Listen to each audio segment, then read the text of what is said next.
Chers compatriotes, je vous salue dans le nom du Dieu Tout-Puissant, Créateur du Togo et des Togolais, celui qui aime les hommes, mais hait tout ce qui est méchant et mauvais. Aujourd'hui, le 23 octobre 2018, je suis en train d'enregistrer pour donner une révélation très importante sur la CENI et donner encore, ajouter à notre ancien sujet de prière, un autre sujet de prière pour mettre fin aux activités d'une association de malfaiteurs sur la terre de nos aïeux. Je vais commencer en adressant mes remerciements et encouragements à tous ceux qui se sont engagés dans les 21 jours de jeûne. Que nous avons commencé le 8 octobre 2018 et qui doit prendre fin le 28 octobre 2018. Toutefois, moi je vais continuer le jeûne et ceux qui peuvent le continuer aussi peuvent m'accompagner et nous pouvons aller jusqu'à fin novembre parce que nous savons ce pourquoi nous sommes engagés dans le jeûne. Je tiens à vous informer que le Seigneur m'a visité dans la première semaine du jeûne que nous sommes en train de faire. Et il m'a donné le nombre. Le nombre m'a impressionné moi-même. Il y a plus de 200 000 personnes qui sont en train de jeûner. Ça montre combien de fois les Togolais aiment le Togo, aiment leur pays. Concernant la CENI, je peux dire que avant que l'Assemblée nationale n'ait voté pour les 3 représentants de l'opposition qui sont les 2 représentants des partis extra-parlementaires et celui de la société civile, j'ai vu des gens démissionner à la CENI, y compris le professeur Katanga. Toutefois, je me suis abstenu de parler parce qu'en parlant, je ne sais pas ce qu'ils allaient encore faire. Mais il y a un grand plan derrière ce coup. Pourquoi? Parce que au début du mois d'octobre, quand le président Faure Gnassingbé est parti voir le président Alpha Condé, il a demandé au président Alpha Condé de lui trouver quelqu'un qui va venir prendre la tête de la CENI. Mais Alpha Condé le connaissant, et Alpha Condé qui n'aime pas qu'on fasse quelque chose qui soit mauvais et qu'on colle ça à sa peau. Les connaissant très bien, Alpha Condé lui a répondu par sagesse que non, il faut un Togolais à la tête de cela. C'est pourquoi depuis le début, Alpha Condé refusait la médiation. Il avait refusé au fait. Il sait, il va écouter, il sait, Dieu m'a dit qu'il avait refusé. Mais de ne rien dire. Il m'avait dit ce qui allait lui arriver comme il avait refusé, mais il m'a dit de ne rien dire. Et après, il lui a donné une seconde chance, les gens ont parlé et il a accepté, mais cette fois-ci, c'est parce qu'il sait que ce n'est pas lui-même qui allait venir faire les choses, mais il devait nommer un représentant. Donc, maintenant, le coup, c'était que si on trouvait un étranger de la CEDEAO pour venir prendre la tête de la CENI, donc, M. Romao restait là-bas, plus les 8 de UNIR. Là, ça va faire 9 pour eux. Et si l'étranger prenait la place de M. Katanga, donc l'opposition allait avoir 7 contre 9.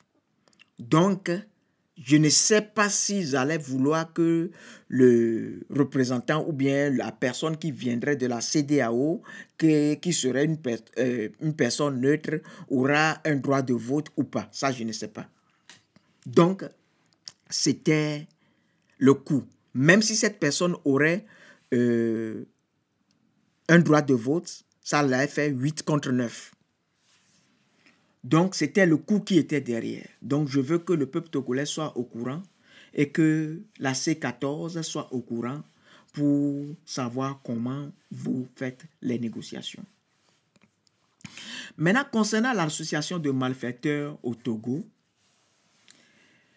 c'est que j'ai reçu un enregistrement audio d'un monsieur ancien franc-maçon au Togo qui disait tout ce qui qualifiait ou bien qui qualifie la franc-maçonnerie du Togo comme une association de malfaiteurs, de criminels, de sorciers.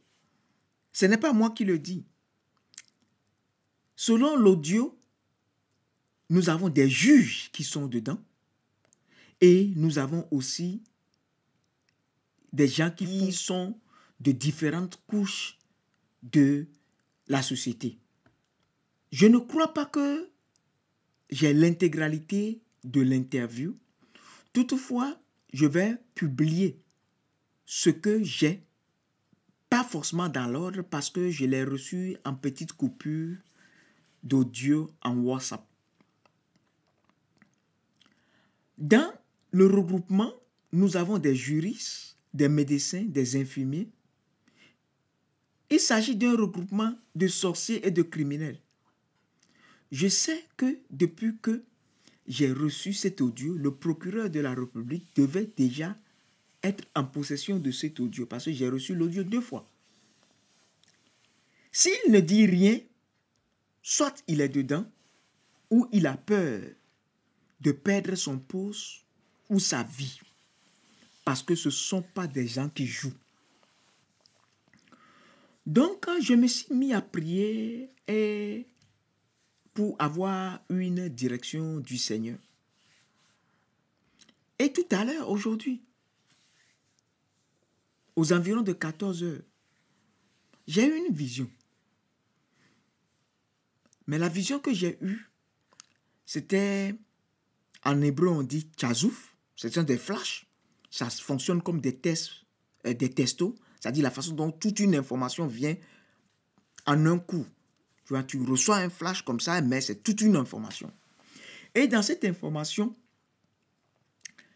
il y a eu une réunion de franc-maçonnerie où, sur un rapport mensonger sur ma personne, ils ont amené tout le groupe à faire une cérémonie qu'ils appellent quelque chose VV, c'est-à-dire j'ai vu les deux, je me rappelle des 2 lettres VV qui sont à la fin, c'est pas W, c'est 2 fois V à la fin, et il y a une lettre qui vient avant le VV, et l'explication dit va vite en besoin, c'est-à-dire, et ils le font contre l'église du Seigneur Jésus que je dirige aujourd'hui à Londres.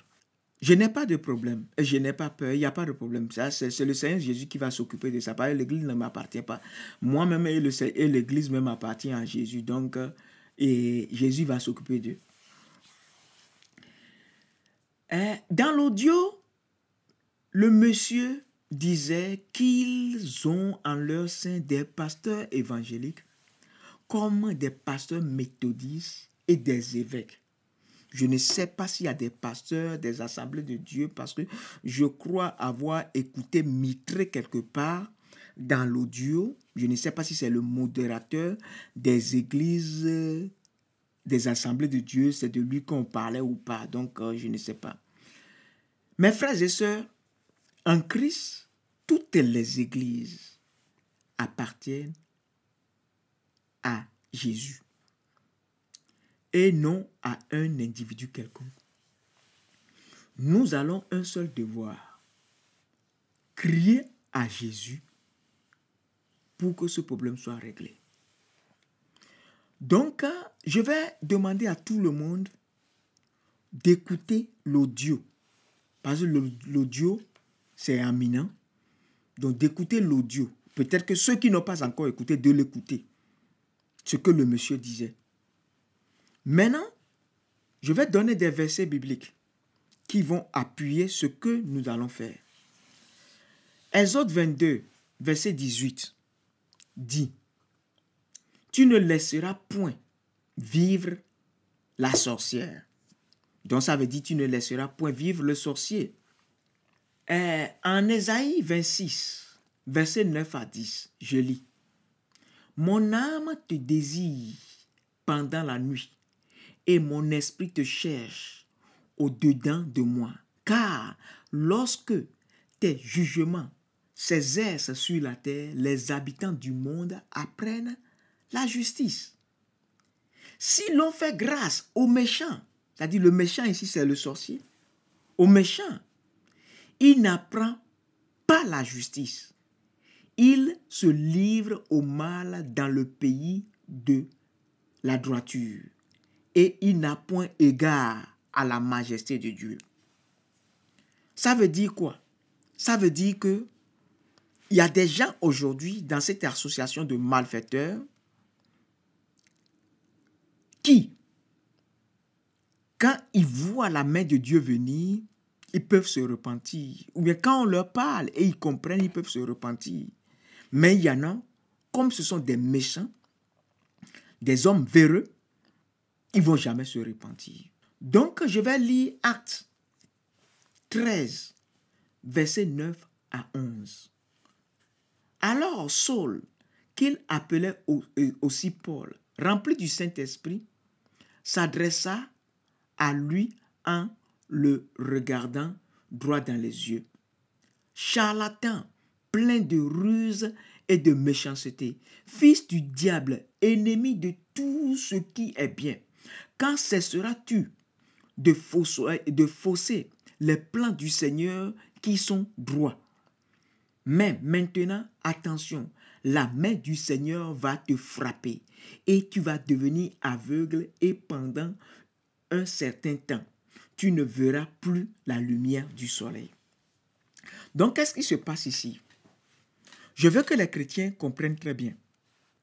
Comme Ésaïe l'a dit à verset 26, en Ésaïe 26, verset 10. Et le Seigneur même l'a appliqué sur Paul. Les méchants qui peuvent se repentir quand on leur frappe, quand ils sont frappés, ils se repentent.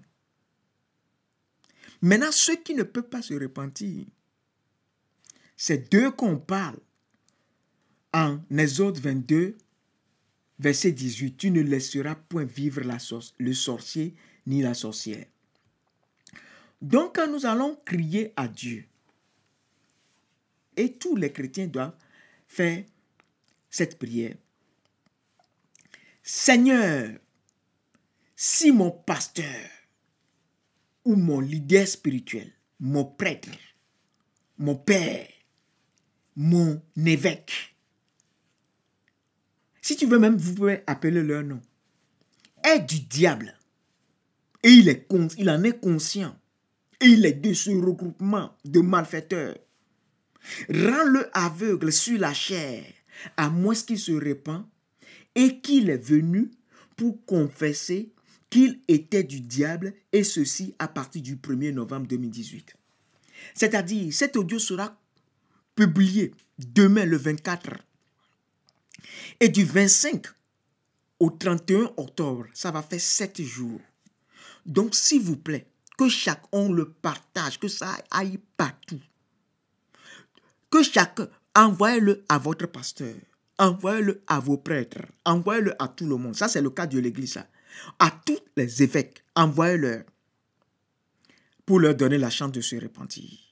Maintenant, s'ils ne se répandent pas, à partir du 1er, s'ils viennent à la chaire, au pupitre, sur l'autel, pour encore faire ce jeu d'hypocrisie, pour dire qu'ils sont en train de servir Dieu, que Dieu les frappe. Je ne mets pas dans ce groupe quelqu'un, par exemple, qu'on appelle Touzé. Lui, il dit que Jésus n'existe pas, donc lui, il n'en fait pas partie. Après, on va venir l'évangéliser, il ne fait pas partie, il n'y a pas de problème. Maintenant, ceux qui disent qu'ils sont de Jésus, mais ils ne sont pas de Jésus, parce que les églises doivent être propres. Donc, chacun doit faire ça, parce que tu ne sais pas qui est qui. On doit faire cette prière.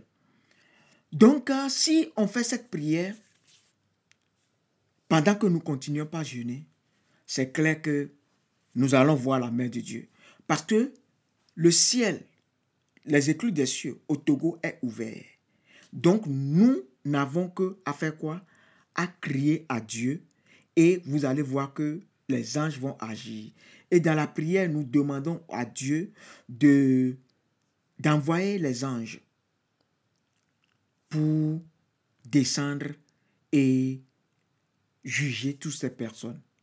Maintenant, toutefois, si quelqu'un parmi eux sort aussi de son corps pour aller, pas pour tuer quelqu'un, mais aller faire une activité spirituelle qui est maléfique, quand il revient dans son corps, qu'il devienne aveugle. Maintenant, concernant les intellectuels dont il a parlé, l'élite, je veux parler. Je veux dire à cette élite que vous n'avez pas besoin de faire tout cela. Parce que la franc-maçonnerie a commencé en Europe. Les loges ont commencé en Europe. En Europe, les gens ne tuent pas les gens n'importe comment. Je sais qu'en Europe, l'objectif, c'est-à-dire, en Occident, c'est la compétence qui est la première valeur de nomination et de promotion.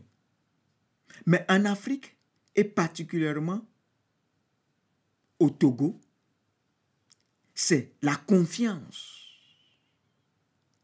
On préfère quelqu'un qu'on contrôle à quelqu'un qui est compétent. Le contrôle peut être sexuel. C'est là où on demande aux gens de coucher avec leur fille. C'est-à-dire, on va t'amener à faire quelque chose qui est bête, quelque chose qui doit te dépasser pour montrer que tu es prêt à faire n'importe quoi qu'ils vont te demander de faire. On demande aux gens de coucher avec leur fille, de coucher avec leur maman, de coucher avec la femme de leur papa, de faire de n'importe quoi, d'offrir des gens. Dans l'audio même, le jeune homme parlait. Les gens ont tué leur femme. Les gens ont fait beaucoup de choses. Écoutez l'audio, vous allez voir. Donc, les concernant, pour les intellectuels les concernant, nous allons simplement prier. On n'a pas besoin d'appeler le nom de quelqu'un. Dieu les connaît tous. On va demander, ils ont aussi les 7 jours. On va demander à Dieu que toute personne qui est payée par l'argent du contribuable togolais et qui est dans cette association de malfaiteurs, ou bien dans une association de malfaiteurs, dont le procureur n'a pas compétence, ou audace, ou autorité, ou bien la justice togolaise n'a pas autorité ou audace, que si cette personne sort encore de son corps pour aller faire une activité de sorcellerie maléfique et dont l'objectif est de tuer une personne, que Dieu relâche des anges qui doivent être partout au Togo. Et que cette personne, son âme, dès qu'il sort, et quand le motif est pour aller tuer quelqu'un, que son âme soit attrapée et qu'on l'envoie directement en enfer. Toutefois, s'il sort, mais l'objectif n'est pas pour aller tuer quelqu'un, mais pour aller influencer quelqu'un, pour aller posséder quelqu'un et manipuler cette dernière à faire des choses que la personne ne doit pas faire. Que cette personne, quand il revient, tout ceci à partir du 1er novembre, qu'il soit aveugle. Donc, s'il vous plaît, tous ceux que vous soupçonnez dans la franc-maçonnerie, donnez-leur, partagez-leur cette vidéo. Parce que ça va sauver le Togo. Parce que dans la dernière vidéo, je vous ai dit que le pays va devenir propre. Donc, s'il revient, qu'il devient aveugle, parce que ce que Dieu sait que quand ils vont revenir, c'est-à-dire quand on va les frapper d'aveuglement, ils peuvent changer, ils peuvent se repentir. Que Dieu les frappe d'aveuglement. Et le jour où ils vont aller devant une église, une vraie église, pas une église de leurs associés, où il y a plus de, au moins 200 personnes pour faire la confession publique, le jour-là, que Dieu, une confession sincère, hein, que Dieu ouvre leurs yeux et qu'ils se répandent et qu'ils donnent leur vie à Jésus dans cette église. Maintenant, je veux dire à l'élite qui n'a même pas besoin, parce que je sais qu'il y a des gens qui ne sont pas arrivés jusqu'au niveau spirituel. C'est-à-dire, eux, ils sont rentrés dedans seulement pour avoir des marchés, pour pouvoir avoir des promotions et autres, mais ils ne veulent pas aller là où ils doivent faire des sacrifices et autres. Je vous demande de sortir. Parce que le 30, je pense que c'est le 30 août, quand il y a eu le sommet de la CEDEAO, 30 et 31, la nuit du 30, où Faure Gnassingbé a reçu, j'avais dit ça dans une vidéo, a reçu les chefs d'État qui sont francs-maçons. Ils ont fait une réunion. Dans cette réunion, il a informé ses pairs que lui sortait de la franc-maçonnerie, qu'il allait sortir de la franc-maçonnerie. Maintenant, toutefois, jusqu'au jour d'aujourd'hui, je ne sais pas s'il a déjà fait les démarches pour sortir, mais il les avait informés. Donc, si Faure Gnassingbé même sait que c'est une association de malfaiteurs et qu'il veut sortir, frère, il faut que toi aussi tu sors. Il faut que toi aussi tu sors. Parce que le temps est venu que vous, élite togolaise, que vous compreniez que depuis, au nom de des fraternités, les gens viennent contrôler nos institutions. C'est-à-dire, si on vous contrôle, vous qui êtes à la tête des institutions, indirectement, on est en train de contrôler nos institutions. Parce que c'est vous qui prenez nos décisions, les décisions. Et si on contrôle nos institutions, ça veut dire qu'on contrôle notre pays. Et on confisque ainsi notre indépendance. Que cette lumière vous éclaire pour que nous puissions avoir tous notre indépendance de grâce. Et vous allez voir que depuis, les gens viennent pour avoir des sociétés, pour faire beaucoup de choses au Togo, qui profitent à leur pays. Mais jusqu'à présent, combien de vous ont de grandes entreprises en Occident? Parce que je dis ça parce que Dieu m'a montré, le président français, Macron, parce que Dieu me l'a montré, je vais le dire, en train de contrôler un réseau de pays africains à travers la franc-maçonnerie. Je l'ai vu. Et j'en avais parlé déjà. Donc, s'il vous plaît, sans votre contribution, le Togo ne peut pas être libre. Je ne pense pas que ça vous fait plaisir quand vous voyez la pauvreté autour de vous, mais quand vous voyagez pour venir en Europe, dans l'Occident, vous voyez les gens qui sont riches, qui sont bien. Donc, peuple togolais, nous avons deux choses à faire. Nous continuons dans notre jeûne et nous prions.